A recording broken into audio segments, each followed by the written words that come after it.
ପିଲାମାନେ ଏହା ହେଉଛି ତୁମର ପ୍ରଥମ ସମାପ୍ତିସୂଚକ ମାନ ନିର୍ଦ୍ଧାରଣ 2025। ଶ୍ରେଣୀ ହେଉଛି ଦ୍ୱିତୀୟ, ବିଷୟ ହେଉଛି ପରିବେଶ। ଶିକ୍ଷାର୍ଥୀଙ୍କ ନାମ ପିଲାମାନେ ଏଠି ତୁମର ସମ୍ପୂର୍ଣ୍ଣ ନାମ ଲେଖିବ। ଏଇଠି ଲେଖିବ ତୁମର ରୋଲ୍ ନମ୍ବର, ଏଇଠି ଲେଖିବ ତୁମର ବିଭାଗ, ଏଇଠି ଲେଖିବ ତାରିଖ, ତୁମେ ଯେଉଁଦିନ ପରୀକ୍ଷା ଦେଉଛ। ଠିକ୍ ଅଛି। ତାପରେ ଏଇଦିନ ଲେଖିବ ତୁମର ସମ୍ପୂର୍ଣ୍ଣ ବିଦ୍ୟାଳୟର ନାମ। ତାପରେ ଏଇଠି ଲେଖିବ ତୁମର ବ୍ଲକର ନାମ, ଏଇଠି ଲେଖିବ ତୁମର ଜିଲ୍ଲାର ନାମ। ଠିକ୍ ଅଛି। ଦେଖିବା ପ୍ରଥମ ପ୍ରଶ୍ନ।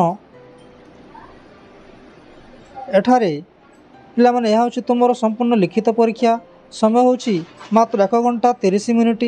ପୃଷ୍ଠ ସଂଖ୍ୟା ହେଉଛି 2, ପ୍ରଶ୍ନ ସଂଖ୍ୟା 5 ଏବଂ ପୂର୍ଣ୍ଣ ସଂଖ୍ୟା ହେଉଛି 30। ଅର୍ଥାତ୍ ଏହା ହେଉଛି ତୁମର 30 ମାର୍କର ପରୀକ୍ଷା। ଠିକ୍ ଅଛି। ଦେଖିବା ପ୍ରଶ୍ନ ସବୁ କ'ଣ ଅଛି।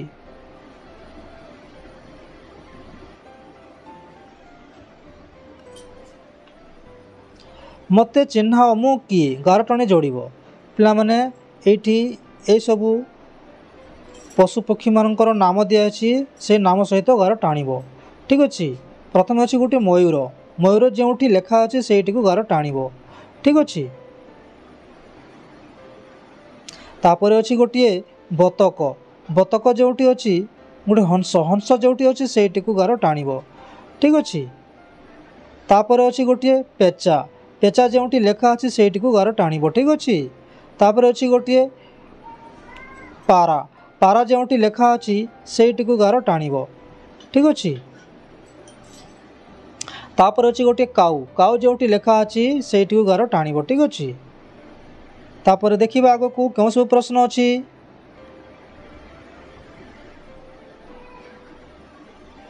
କେଉଁ ପଥରରେ କିପରି ଯାଆନ୍ତି ଲେଖ। କେଉଁ ପଥରେ କିପରି ଯାଆନ୍ତି ଲେଖ। ପ୍ରଶ୍ନ ଅଛି କେଉଁ ପଥରେ କିପରି ଯାଆନ୍ତି ଲେଖ। ଠିକ୍ ଅଛି। ଏଠାରେ କ ନମ୍ବର ଆକାଶ ପଥରେ। ଆକାଶ ପଥରେ କିପରି ଯିବେ। ଆକାଶ ପଥରେ ଏରୋପ୍ଲେନ୍ ଉଡ଼ାଜାହାଜରେ ଯିବେ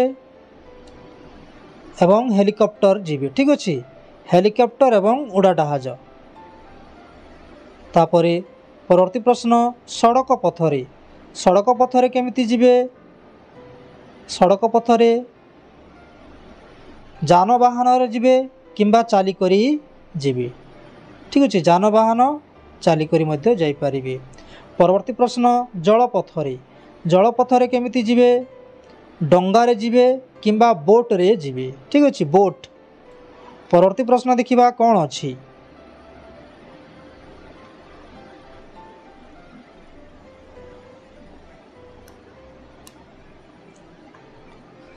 ବନ୍ଧନୀ ମଧ୍ୟରେ ଦିଆଯାଇଥିବା ଧର୍ମାନୁଷ୍ଠାନ ଗୁଡ଼ିକୁ ବାଛି କିଏ କେଉଁଠି ପ୍ରାର୍ଥନା କରିବାକୁ ଆସନ୍ତି ପୂରଣ କର। ଠିକ୍ ଅଛି। ଏଠାରେ ଅଛି ଗିର୍ଜା, ଗୁରୁଦ୍ୱାର, ମନ୍ଦିର, ମସଜିଦ୍। କିଏ କେଉଁଠିକି ପ୍ରାର୍ଥନା କରିବାକୁ ଯାଆନ୍ତି ତୁମେ ଲେଖିବ। ଠିକ୍ ଅଛି। ହିନ୍ଦୁମାନେ କେଉଁଠିକୁ ଯିବେ। ମନ୍ଦିରକୁ ଯିବେ। ଏଇଠି ଲେଖିବ ମନ୍ଦିର। ଠିକ୍ ଅଛି। ତାପରେ ମୁସଲମାନ ମାନେ କେଉଁଠିକି ଯିବେ। ସେମାନେ ଯିବେ ମସଜିଦ୍। ମସଜିଦକୁ ଯିବେ। ତାପରେ ଖ୍ରୀଷ୍ଟିଆନ ମାନେ କେଉଁଠିକି ଯିବେ। ଖ୍ରୀଷ୍ଟିଆନ ମାନେ ଯିବେ ଗିର୍ଜା। ଗିର୍ଜାକୁ ଯିବେ। ଠିକ୍ ଅଛି। ତାପରେ ଶିଖ ମାନେ କେଉଁଠିକି ଯିବେ। ଶିଖ ମାନେ ଯିବେ ଗୁରୁଦ୍ୱାର। ଠିକ୍ ଅଛି। ପରବର୍ତ୍ତୀ ପ୍ରଶ୍ନ ଦୂଷିତ ଜଳ ବ୍ୟବହାର କଲେ କେଉଁ ସବୁ ରୋଗ ହୁଏ। ଗାର ଟାଣି ଯୋଡ଼। ଦୂଷିତ ଜଳ ବ୍ୟବହାର କଲେ କେଉଁ ସବୁ ରୋଗ ହୁଏ। କାଛୁକୁଣ୍ଡିଆ, ଝାଡ଼ା ହୁଏ। ଠିକ୍ ଅଛି। ଏହିପରି ହୋଇଥାଏ। ତାପରେ ପରବର୍ତ୍ତୀ ପ୍ରଶ୍ନ ଦେଖିବା ଯାଦୁ।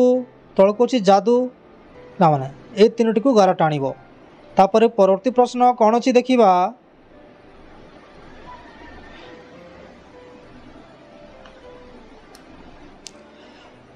ନିମ୍ନଲିଖିତ ପ୍ରଶ୍ନ ଗୁଡ଼ିକର ଉତ୍ତର ଦିଅ। ଠିକ୍ ଅଛି। ତୁମେ ପଢ଼ୁଥିବା ବିଦ୍ୟାଳୟର ନାମ। ପିଲାମାନେ ତୁମ ବିଦ୍ୟାଳୟର ସମ୍ପୂର୍ଣ୍ଣ ନାମ ଏଇଠି ଲେଖିବ। ଠିକ୍ ଅଛି। ପରବର୍ତ୍ତୀ ପ୍ରଶ୍ନ ତୁମ ଅଞ୍ଚଳର ଲୋକମାନେ କେଉଁଠାରେ ଟଙ୍କା ଜମା ରଖନ୍ତି। ପିଲାମାନେ ତୁମ ଅଞ୍ଚଳର ଲୋକମାନେ କେଉଁଠାରେ ଟଙ୍କା ଜମା ରଖନ୍ତି ତୁମେ ଲେଖିବ ବ୍ୟାଙ୍କ, ପୋଷ୍ଟ ଅଫିସ୍ ଏମିତି ଲେଖିବ। ଦୁଇଟି ନାମ ଲେଖିବ। ଠିକ୍ ଅଛି। ତାପରେ ଲେଖିବ ଖାଉଥିବା ଦୁଇଟି କଞ୍ଚା ଫଳର ନାମ ଲେଖିବ। ଖାଉଥିବା ଦୁଇଟି କଞ୍ଚା ଫଳ କ'ଣ। ଗୋଟିଏ ହେଲା ଆମ୍ବ ଏବଂ ଅନ୍ୟଟି ହେଲା ପିଜୁଳି। ଠିକ୍ ଅଛି। ତାପରେ ପରବର୍ତ୍ତୀ ପ୍ରଶ୍ନ जलरे रहूथिबा दुईटी जीवर नाम लो पिलामाने जलरे गोटे है माछ एवं अन्यटी है बेंग। ठीक अच्छे परवर्ती प्रश्न आमे बिलरे कौन कौन चाष करूँ पिलामाने आमे बिलरे कौन चाष धान मुग बिरी चना आदि चाष करूँ। ठीक अच्छे परवर्ती प्रश्न